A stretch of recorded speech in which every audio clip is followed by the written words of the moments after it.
Hello, I'm Amy Zawi with the Jerusalem Connection Red Alert Report for Wednesday, October 31, Scary Scenarios. This week we endured a national and international tragedy where our most vulnerable of the Jewish community took the brunt of a heinous act of hate and anti-Semitism.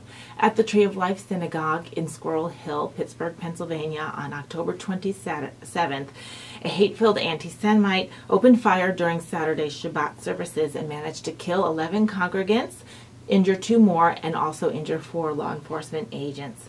The entire community, city, and nation mourns and sends prayers and condolences to the victims and their families. What is additionally scary is the rhetoric that has followed in the aftermath. Folks are using this event to vilify President Trump, who has proved himself to be a friend of the Jews and Israel more than any other elected official in the last 10 years. The gunman, a 48-year-old Robert Bowers, reportedly noted in his affidavit, "I just want to kill Jews. They are committing genocide against my people." Now, I wonder where Bowers got this notion. What people? Where? How? Who? The only agencies I'm aware of that ever accuse Israel of genocide and killing people indiscriminately are reporters on CNN, certain left-wing newspapers, and of course Hamas and Palestinian groups, and even Iran. And we all know those are ironical at best. Keep in mind the gunman who committed these crimes, he may appear to identify with any portion of the political spectrum, but that does not make him representative of that spectrum. It does make him a criminal in his actions, and he does seem to be crazy. Anti-Semitism predates Donald Trump, the Republican and Democratic parties, and the entire existence of the United States. All the short-sighted memes and falsely attributed quotes that are circulating social media are not helping us in this situation. Anti-Semitism is recorded in history going back to Hadassah's time in Persia. The incident in Pittsburgh was neither the fault of a single modern-day elected official, nor can it be solved by any single modern-day elected official. And to taint the current tragedy with posts of, "We are one with Pittsburgh," and then in your next post note that it was some political figure's fault, does nothing to further the examination of what the truth is regarding anti-Semitism and the road to finally curbing it. There are many people out there who are enemies of the Jewish people who cloak themselves as progressive and friends to the people in general.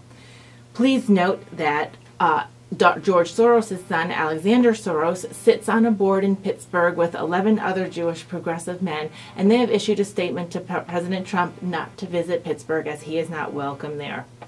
But again, this is not going to solve anti-Semitism and hate crimes in any religious organization or against any people of any identity. The Jewish people, starting with Abraham and his son Isaac, have been at the crosshairs of hate, jealousy, and injured pride by its neighbors and neighboring nations since Mount Moriah. The fuel for this divisiveness is, if I must say, is the devil himself. So what do we do in the modern day? We do need to hold our elected and appointed officials accountable for setting tone, policy, and atmosphere in reducing hate and its effects, including anti-Semitism. But we also must hold ourselves accountable and our community members, people not in political power. BDS, which is Boycott, Divest, and Sanction, is a movement I report on weekly. It is an anti-Semitic campaign that cloaks itself in the ruse of being some sort of human rights advocacy group. It uses lies and distortions to rally support, and its goals are no less vile than the shooter himself, who shouts in a synagogue, "All Jews must die." Any political group's mantra of death to Israel or death to America also holds the same ideals as the BDS movement. In fact, BDS groups are now and their leadership are more unabashedly touting their main goals of a cessation to the state of Israel and the vilification of all Jews worldwide in many of their public rhetoric and social media posts. The difference is, of course, that BDS is a more subtle approach to anti-Semitism and annihilating the Jewish people than is the Pittsburgh shooter, who was far more blunt. Each are very destructive and dangerous. Admittedly, the latter is far more painful to endure. Reports around Pittsburgh include the fact over 50 anti-Semitic events and threats have happened in that city in 2018 alone.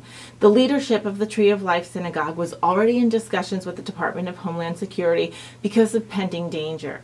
The shooter was not secretly holding his beliefs. They were publicly known on his social media sites. Our role as a community is to not simply point fingers at elected officials who inherit our human condition. Our role as a community is to be part of that solution. I do not believe that on this side of the second coming, we will be able to stamp out anti-Semitism 100%. But we can lessen it, and we can do that by educating and being aware of and not tolerating the truth of divisiveness, the truth of subjugate organizations whose underlying goals and philosophies are an inherent hatred of the Jewish people. Don't give people like Linda Sarsour a platform on the newspaper headlines to offer any kind of condolences when she is a outspoken denouncer of Israel. And why some progressives such as Alexander Soros can make demands of our president who has been such a friend of Israel. For now, we must offer prayers and our support to the Squirrel Hill community. Israel has already sent a psychotrauma team to the Squirrel Hill area as early as Sunday morning. We must also work with the Jewish people to strategize on how to maintain a free society, but also a safe society. We can pray for our elected officials to make good policy and decisions, and pray for the criminal justice and court systems to maximize their roles in both prevention and prosecution.